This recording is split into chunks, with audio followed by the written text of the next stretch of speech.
Hello and welcome to Pensive Podcast. I'm Chloé and I'm the host of this podcast.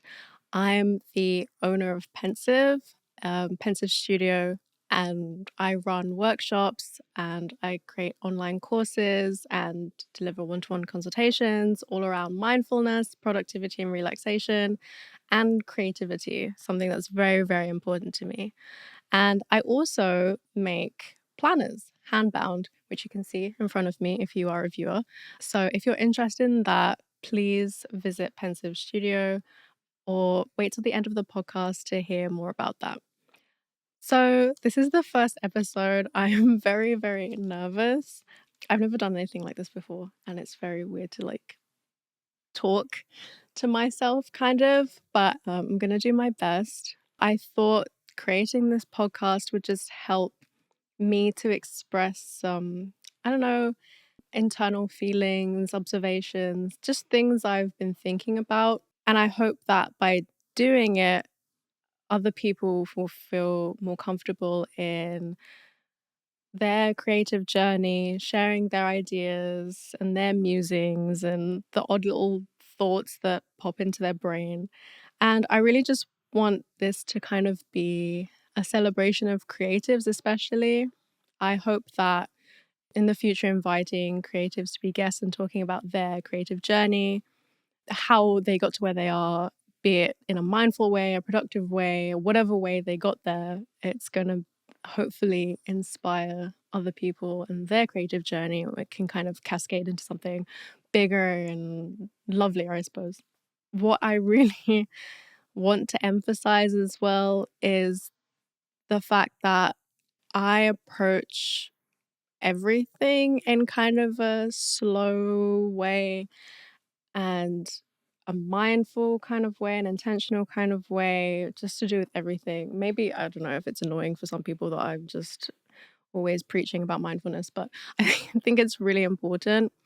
I kind of want to create a space that's the antithesis of this hustle grind. You have to work so hard in order to be productive and get where you want. And I truly don't think that is the case. I think there's always space for something more slow and intentional and reflective.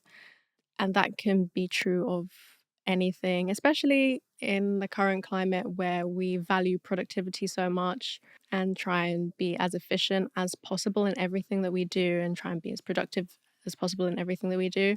And yeah, I think productivity in its current form is, I have mixed feelings.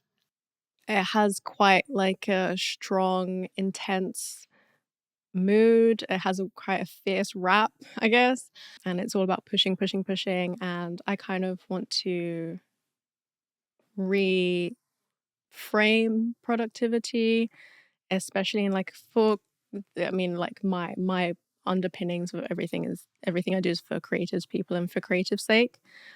So in thinking about productivity as well, I think that pushing yourself to the limits is never going to be a good thing, and it will inevitably lead to burnout. So I just want to invite people on here and also share my creative journey and in a very realistic way where yes, I have had to work. I'm not saying don't work. You have to do the work, put in the work, but it doesn't have to be so intense and at the expense of your mental health. Like nothing should be at the expense of your mental health.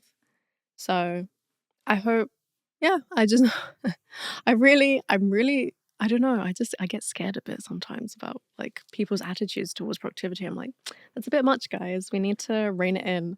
I don't see why we should constantly be pushing ourselves, but yes. So everything I do is with the approach of being mindful. And yes, I know you're probably sick of hearing that word, mindfulness. It is such a buzzword, I guess, right now of people. I don't know, I feel like there's two camps. There's the got to work hard, got to grind, whatever. And then there's the have to be mindful and yoga. And I really like, obviously, I'm going to talk about it. My method is MPR, mindfulness, productivity, relaxation. These things can work in tandem, and they should work in tandem. Everything should be in balance with one another. I hope that in talking about it, we can again, I know I keep saying this word, reframe mindfulness and its usefulness and how we can integrate it in our day-to-day lives. The other thing that I hope that I don't know, this is something I've been really hesitant to do, especially, I don't know, on social media. And even with this podcast, I was hesitating, but I do love a good academic reference. So I'm sorry in advance for quoting Frenchmen because I will be quoting some Frenchmen. So just expect that, I suppose. But yeah, moving into, I guess I haven't even really talked about myself. I've just been talking about like what this podcast is. I hope you understand the gist of it. I hope it's not too rambly. But who I am is Chloe. Hi. And I created this thing called the MPR method, stands for mindfulness, productivity, and relaxation. I really wanted to avoid using the word productivity technique because I don't consider it productivity system, although it employs productivity in it in order to be effective.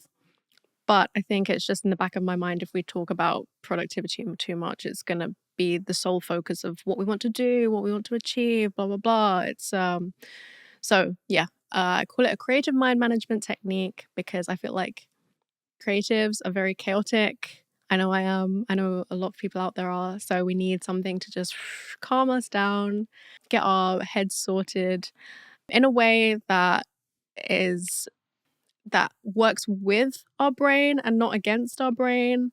So it's something I've been struggling a lot. Like, how does my brain work? I'm still figuring it out. I know I talk a lot about creative people, but this method truly is for everyone. I feel like everyone at the heart is a creative. It doesn't mean that you have to do crochet or what else is creative? Knitting or something like that, like a craft or something, painting, etc. I really feel like using your mind and coming up with creative solutions makes you a creative. I want to talk a bit about my creative journey. Some of you might know me already, probably a lot of you don't. So probably that's a good way in here. So my name's Chloe, but if you've seen me on the internet, you might know me as Choom. And it's actually quite funny that when I was in Japan and I revealed that my actual name was Chloe, people were shocked. They were like, "Your name is not Choom." And I was like, who in their right mind would look at their newborn child and be like, "That's a Choom"? Yeah, that was very perplexing to me that people thought my actual name was Choom. Should I say the origin of of the name? Yeah, why not? Basically, when I was 17, maybe younger, 16, I have no idea. It's been over a decade, guys. I wanted a new Tumblr username. And in the good old days on Tumblr, and I was really into K-pop at the time. And there's a group called Big Bang. We do not speak of them anymore. But my favorite member, he called a radio station and he was like, "I'm Choom Top." And I was like, "That's my name now. I'm Choom Chan." So that's the origin of this name. And actually in Korean, Choom means to dance. So that's a fun fact for you guys. But yeah, it's been really strange how this username essentially has become my alter ego, my persona, my creative persona. Like I truly feel when I'm at my most creative, that's when kind of Choom steps out, like in her most pastel kind of self. And I think also because I was raised with the internet safety generation where we shouldn't be revealing things about ourselves online, but here I am telling you my real name, which is a first for me. So, hello. So, I started my kind of creative journey. I think I think it was blogging, honestly. I think I started my own like fashion blog, and it was because I wanted to be seen. I think I was like 16. I honestly, maybe it was 17, maybe it was 18. I was a teenager, and I was kind of sort of getting to know the Japanese fashion crowd. And this is when influencers started to become a thing. It was very early days of like YouTube, and we still had blogs and stuff. And I don't know, I just felt this overwhelming need to be seen and recognized for my fashion and my creativity and how I put outfits together.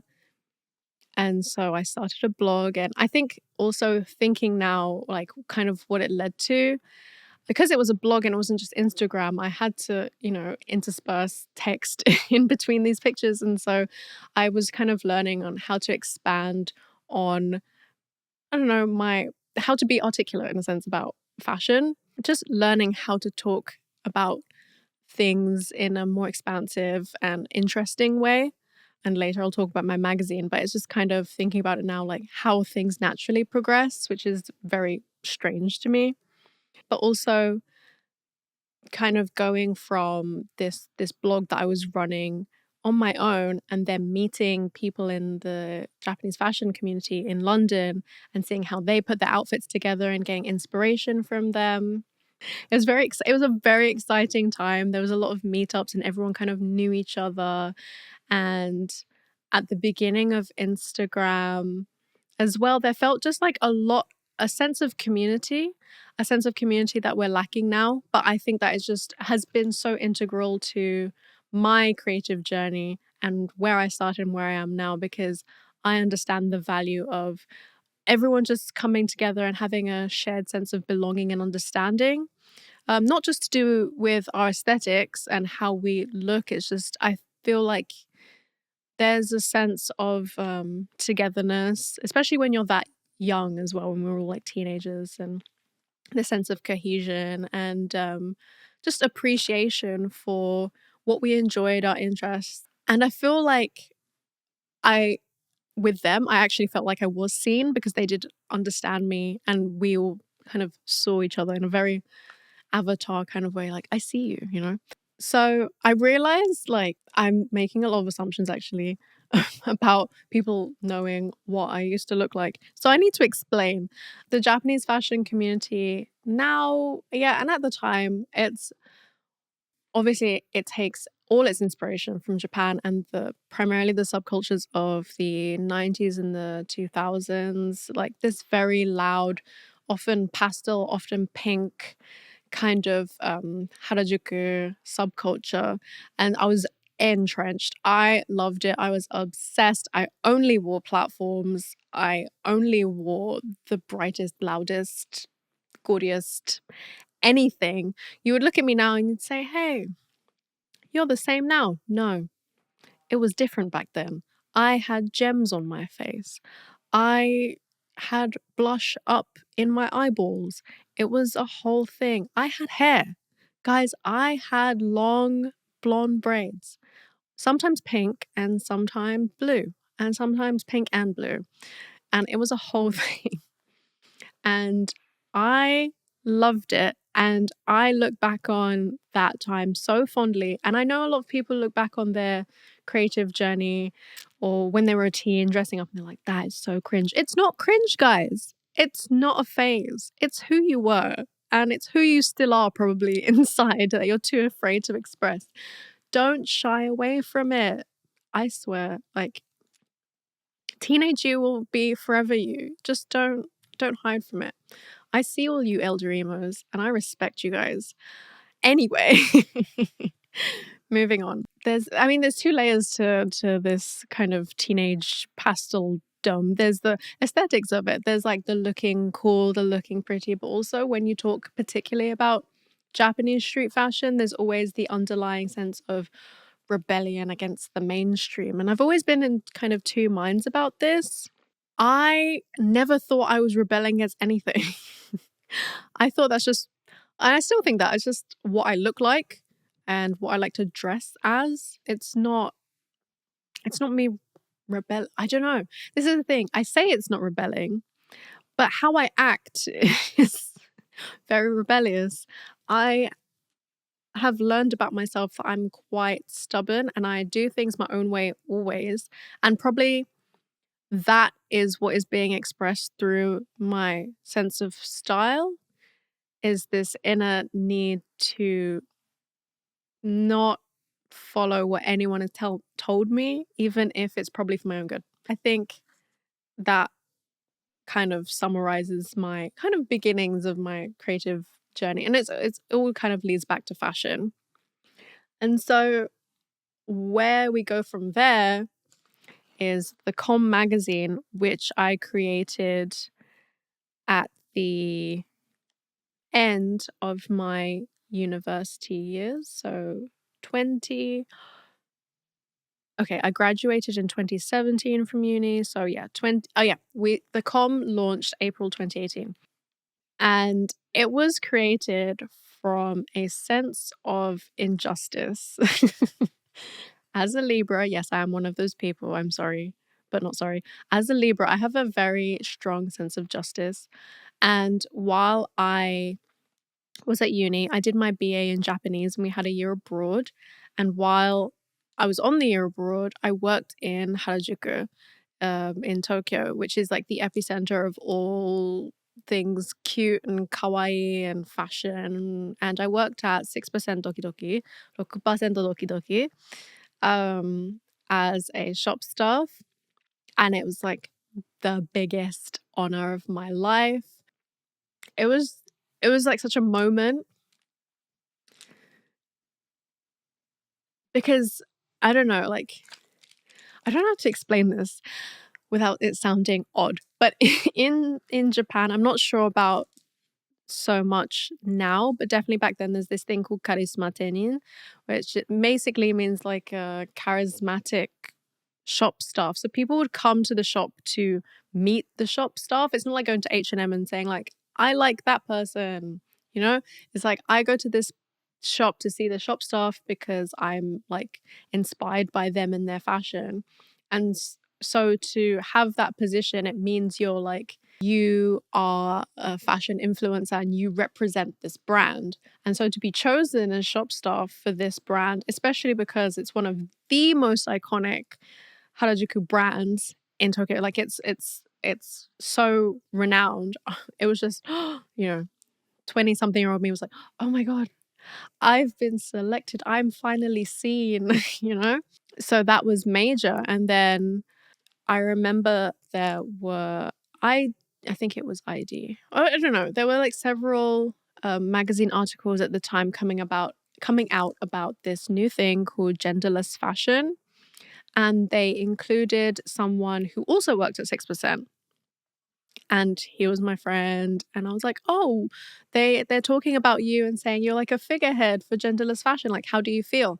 And his response was, what's that? And I was like, genderless, it's in the article at all. He was like, what's genderless fashion? So I realized that these massive publications, mostly, I think, or all English speaking fashion publications, were talking about trends going on in Japan, and they were not asking the people that they were talking about. And it was infuriating. And it wasn't the first time this happened. It's not going to be the last, but it was just so eye-opening for it to be, I don't know, so present. And from then on, I was like, this cannot happen. Like, there are resources. I'm a resource. Come talk to me. I can translate. Like, it's very easy to talk directly to the people that you're talking about. So from that kind of sense of injustice, I created the COMM magazine. And the COMM is short for the community. And it was already a word that, like, the Japanese fashion community used. So I thought, oh, that's neat. Let me use that. But also I thought I'm in a really unique position here. Not only have I got experience in the Japanese fashion industry through 6%, I also speak Japanese, and like my BA thesis was it ended up being about Japanese fashion because of my experience. And yeah, I just thought like if anyone's going to do this, it's going to be me, right? Like I can do this. So I don't know, like that was such like a I don't know, it felt like another milestone being able to create the COMM. So doing the COMM, I was able to bring in the kind of community that I sought from my like teenage days, that I just really wanted to be seen by them and appreciated, and talk to them and get to know them. And finally, by doing the magazine, I was like, I can speak to them directly. Like this is I don't know, this is great stuff. I don't know, I was just very excited by it. And the fact that it wasn't just my local comm, it was the global community that I was speaking to. I was able to connect to everybody. And more importantly, I was able to represent them accurately because I don't know why, but I made a point of having all the magazine articles and shoots all translated into 6 languages. So we had English, Japanese, French, Italian, Spanish, and German. I thought that if we're going to be writing about someone from whatever part of the globe, they need to be able to read the article and understand what it is exactly that we're saying about them, so we cannot misrepresent them. I wanted to get it right. I feel like if it were me and people were just talking about me in any kind of way, I'd be really mad. So I didn't want that to happen. Because of the magazine, I felt like if I wanted to get things right, then I had to be, this is where my elitism comes in. I had to be academic about it. So I ended up going to Bunka Gakuen Daigaku, Bunka University, to do a master's degree in fashion. And I wrote my thesis essentially about street fashion and what was it? The myth of authenticity. Anyway, it was very exciting. But again, it was just another thing to validate to myself and validate to other people that, yes, I know what I'm talking about, guys. I was able to go deeper into fashion topics and create articles that had more depth and more knowledge, and also connect with some of my like fashion idols, like through the magazine and through my thesis. Like I was able to interview Shoichi Aoki, the founder of Fruits, in his office, and it was just like me and him chilling. I was like, oh my god, this is surreal, guys, this is weird. I also interviewed Shinohara-san. She's like an icon in decor fashion. Like Masada Sebastian, who was my boss essentially at 6%. Like I managed to interview all these like really iconic fashion figures. Basically everyone apart from Yoji Yamamoto. But that can still happen. Anyway, so running the comm meant that I had to do everything as a small business owner, entrepreneur, creative. You probably know the struggle of having to do everything yourself. But this is where it really started for me. I thought that, oh, I write articles and I do shoots and I take pictures. No, I actually do everything. I wear all the hats and I organize everything. It meant that it's not, how do I say this? It's not just the doing, it's the planning and management of everything. When you're in charge, you have to plan and manage everything. And so I got it down to a science of how to plan things, but with enough of a buffer for other things messing up. Because when you are running a team of 20 plus people, because I had translators, I had writers, I had people doing the shoots, etc. Like, people hand in things late or there's unforeseen circumstances or whatever. You have to be able to say, oh, okay, that's fine. We'll give you another week. But I've already scheduled in that buffer zone for you to do that. So it takes a lot of effort on your part to be able to juggle scheduling and people and various things, but it taught me so much about, you can't have creativity without a framework. Like, it has to exist within a structure. For me, anyway, like, there's kind of this, it feels polarizing to say that something as freeing as creativity needs a framework, but it's truly within a set structure that you're able to flourish. But that's really what the magazine taught me, is that you have to be organized in order for things to run smoothly. You can't just turn up on the day and expect things to be okay. You have to send projects or plans in advance, or talk to people about their preferences, or whatever the case is. Like, it has to be planned, organized, structured. These have become my favorite words over the last few years, but it's allowed me to really step into my own creativity and feel comfortable doing so, and not feel guilty about my time not being used wisely, I think. So, yeah, running the magazine was stressful, but at the same time, I learned a lot, and I think that I gained so many, I don't know, opportunities from it. Like, all the all the magazines that I was kind of like infuriated at, they ended up featuring me in. Like, I was in, was it ID twice, Vogue, Elle Girl Japan, um, where else? I was in a few Japanese magazines. Oh, I was in the British Fashion Awards during COVID. I was in their like trailer video. It was really weird. Watch it and look out for me. But I was in all these like really cool things. And also, I think more importantly for me, or not that to say being featured in Vogue is not important. It was monumentous. It was crazy. Um, Monumentous is not a word. Monumental. There we go.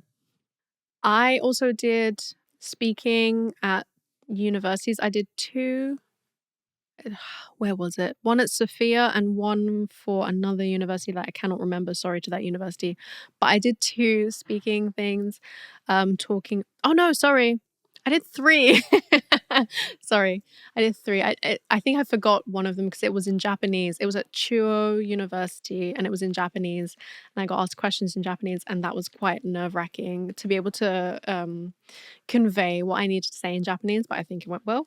And it was all about the Japanese fashion industry, which is quite funny to be a foreigner in Japan speaking to Japanese people about their fashion industry and the importance of traditional publishing and the current state of magazines and that kind of thing, and talking about what I do. And yeah, that was very, I don't know, it was good. And I forget that that happened. It's really funny that I just remembered that because I blocked that out of my mind. And I think what's even better, kind of validating for me, was that I could speak about it from like a true place of knowledge, because I was literally in Japan at a Japanese university studying Japanese fashion, also running a Japanese magazine. That is a lot of Japan for one person.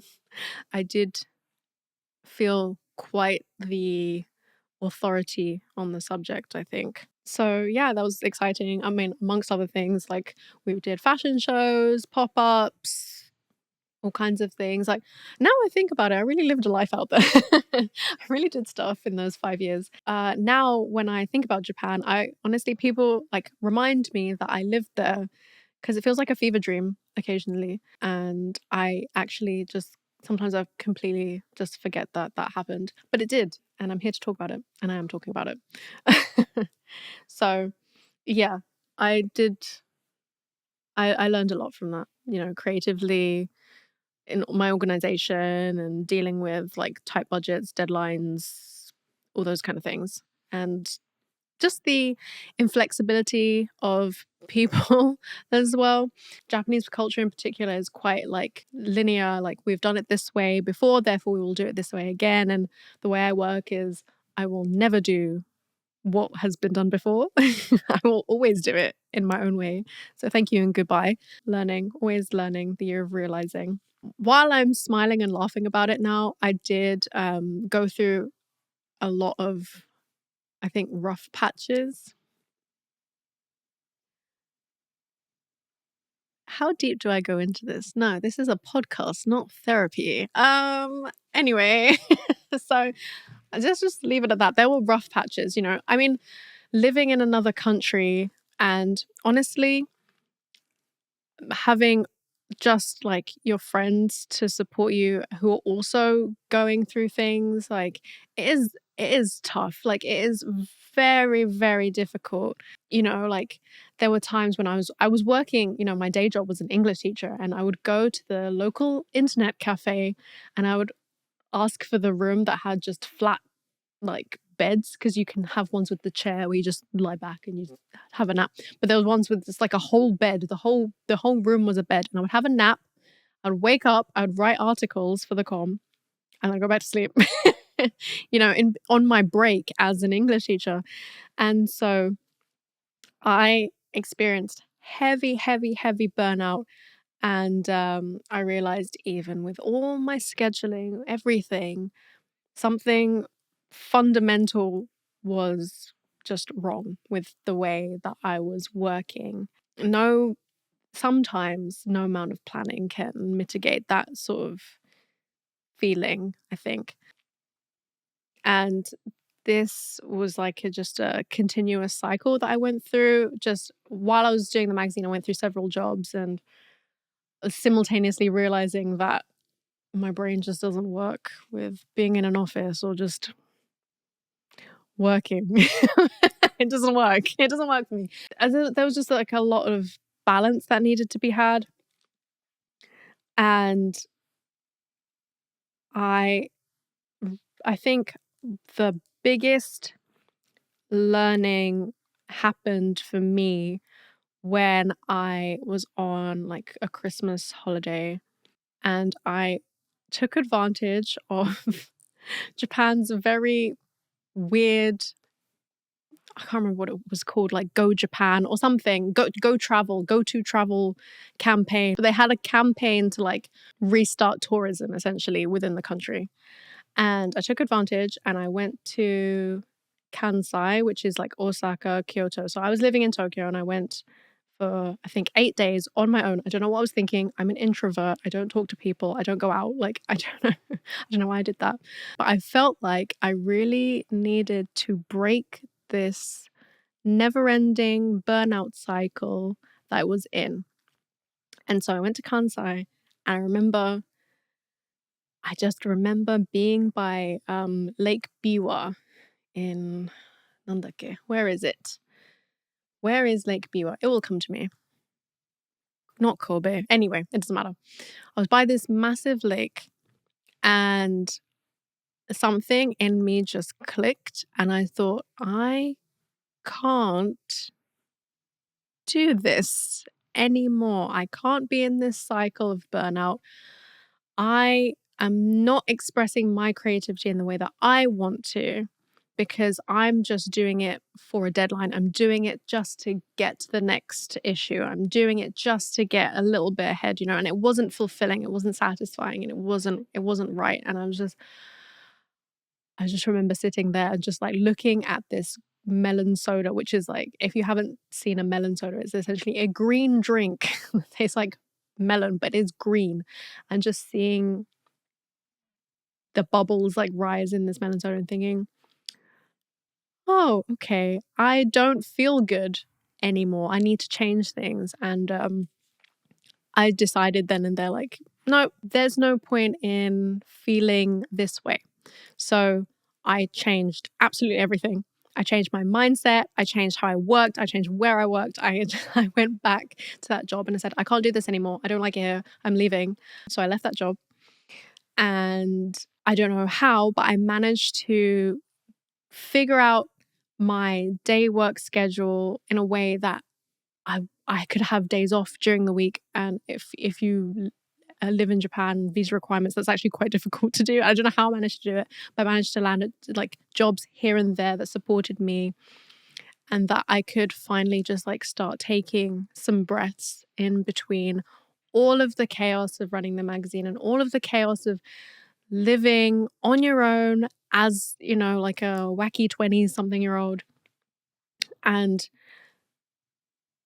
I it was another big mindset like milestone for me. I think that's kind of where this mindfulness kind of began. I think it's easy to say now that, oh, I just changed, I just changed my mindset, I changed my job, changed everything.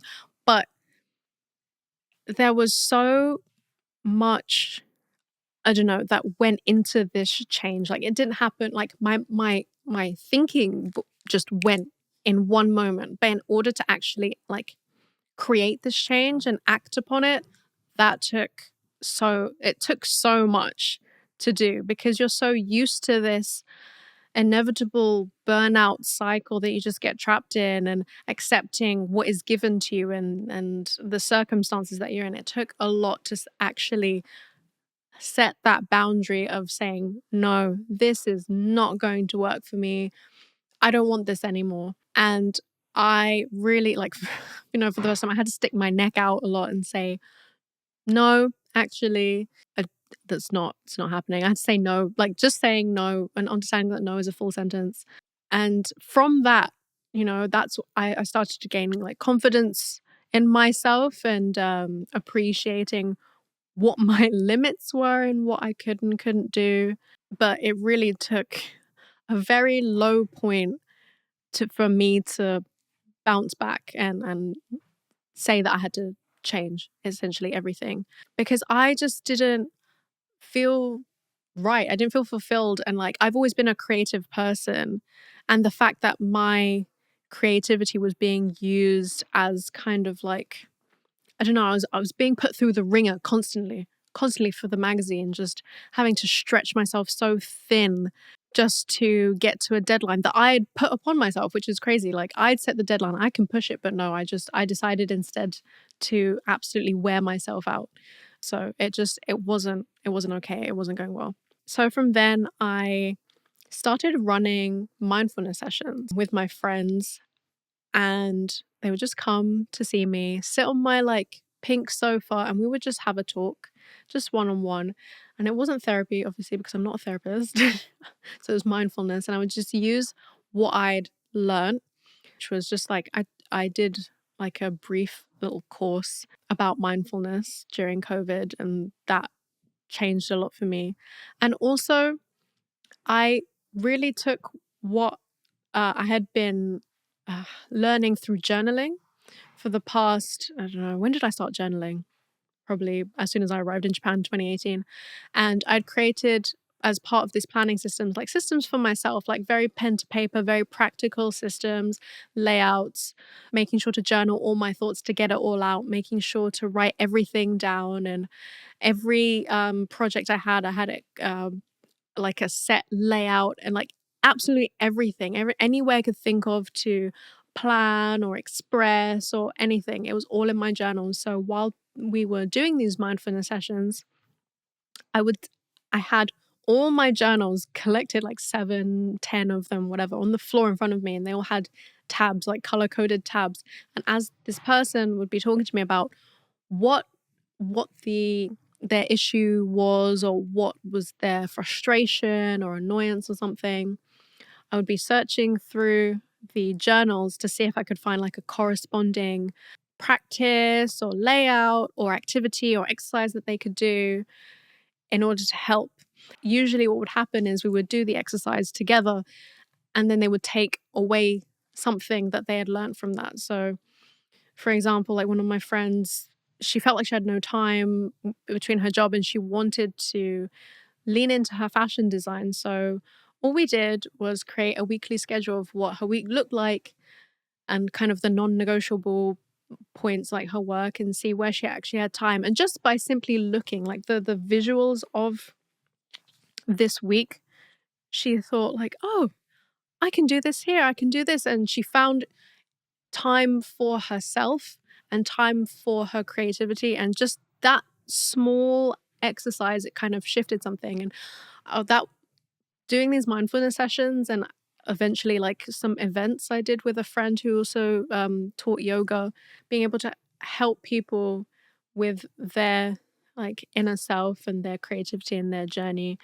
and being able to feel more calm, and all the things that I'd wished for myself of these years and years and years of burnout, and just being able to help people in that way. Just I it finally felt satisfying in I don't know, in a lot deeper kind of way.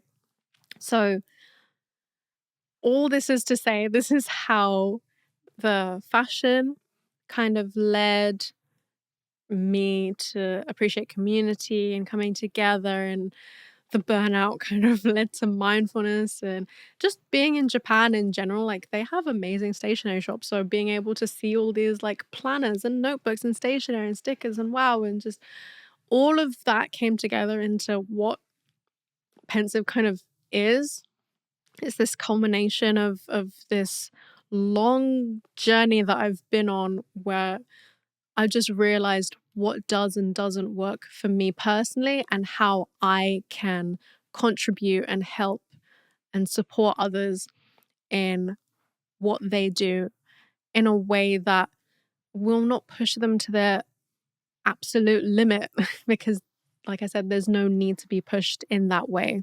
I'm hoping to create like a space through Pensive where people can come and talk and share, and we can all as a community kind of express like what we want for ourselves, and how we've like the wins that we've had, our achievements and our frustrations and that kind of thing. And I hope I can help to guide others in the way that I've kind of been teaching myself over many years, of how to get where they want to be in a way that is completely healthy, both physically and mentally, because your mental health absolutely affects your physical health. So I think that's the kind of broad, overarching summary of who I am, what I do, and why I'm here, and what this podcast will kind of be about. And I think future episodes will just probably a bit more esoteric, because that's just who I am as a person.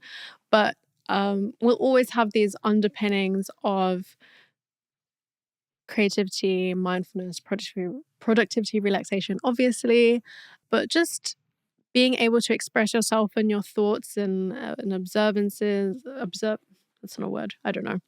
Just observing the world around you and reflecting and taking in what truly is important, and how you can apply that to yourself and your daily life, and hopefully make it just that little bit more enriching. So I hope that this has given you some idea of me and pensive. And so, yeah, thank you so much for listening to this podcast, the first ever episode of the Pensive Pod, as it will now be called. I've just decided that. And so, if you're interested in coming on the podcast or just giving feedback, please email podcast@pensive.studio. We also run workshops online, and there's also the NPR method course. And if you want a one-to-one with me, that's totally doable. So please email me, contact@pensive.studio, and have a look at the website for all the information about creative consulting. I'm open to absolutely anything, you know, if you like my vibe, hit me up. Yeah, so thank you for listening, and I hope to see you in the next one.